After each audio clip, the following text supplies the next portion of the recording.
katamsi, familiar ba di mo diri nga please mga katamsi? Oo, familiar kaayo mga katamsi. Please mi sa akong bana day mga katamsi sa Cebu, Tabuilan, Cebu mga katamsi. So naami karon diri mga katamsi, ni visit mi sa akong mother-in-law mga katamsi. Kay di bakasyon man akong husband karon mga katamsi. So naadi mi karon diri sa Tabuilan. Dayon mga katamsi, nindot kay tanawon ang ilang place mga katamsi tungod sa mga fruits, mga coconut tree mga katamsi. So grabe ka nice ang place diri mga katamsi sa bukid. So sarap ang buhay sa bukid mga katamsi. Grabe ang lamig dito mga katamsi.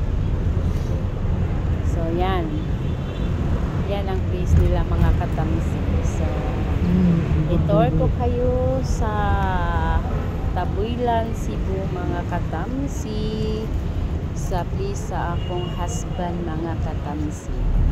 Yan. So grabe ka nice mga katamsi. Ang lamig. Nandito mas kita nila. Grabe, super. Way mga kasi ting-ulan po dito ngayon. So yan ang maganda sa province mga katamsi. Ang lamig ng hangin mga katamsi. Yan, magandang tanawin kasi maraming mga coconut tree at mayroon ng mga mais mga katamsi. So yan. So sarap magpuyo dire sa Tabuilan province mga katamsi. So yan ang place nila mga katamsi. Ito tayo. Yan mga katamsi. So grabe ka nice. So kuyog ming family mga katamsi para mag-visit sa akong mother-in-law. So larapadong sa Tabuilan, Canlimao, Cebu.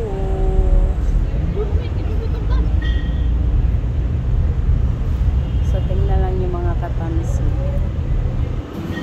Sa mutag ginaw may pagkatapos namin katamsi, na maul kami sa among balay.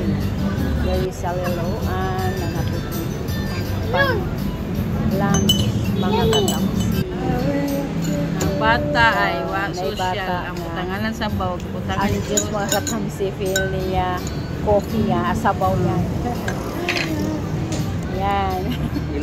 Grabe mga katamsi. Gisuyo pa. Yung baan ko mga katamsi. Cute naman siya, grabe. So, nag-lunch day diri sa Asa ka mangitag Diyos, kutsara. Compostela, Cebu, mga katamsi.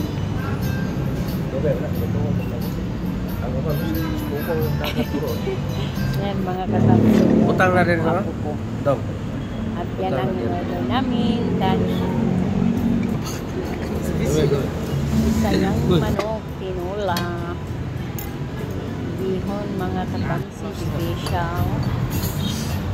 Then, una pa nga mga nag-order din kami ng crispy pata mga katamsi. Sige, wala So, rin ako mo sa Lantaw Restaurant. Ano na po sa? Yeah.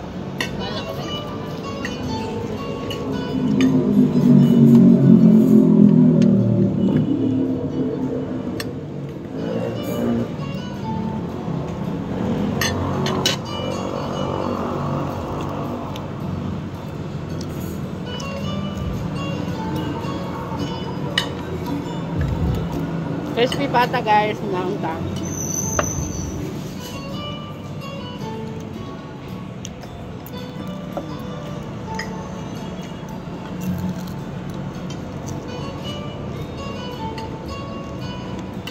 Perfect, unahan mo. Tagaan mo nung tag-toothpick, wag na humakaon. buing.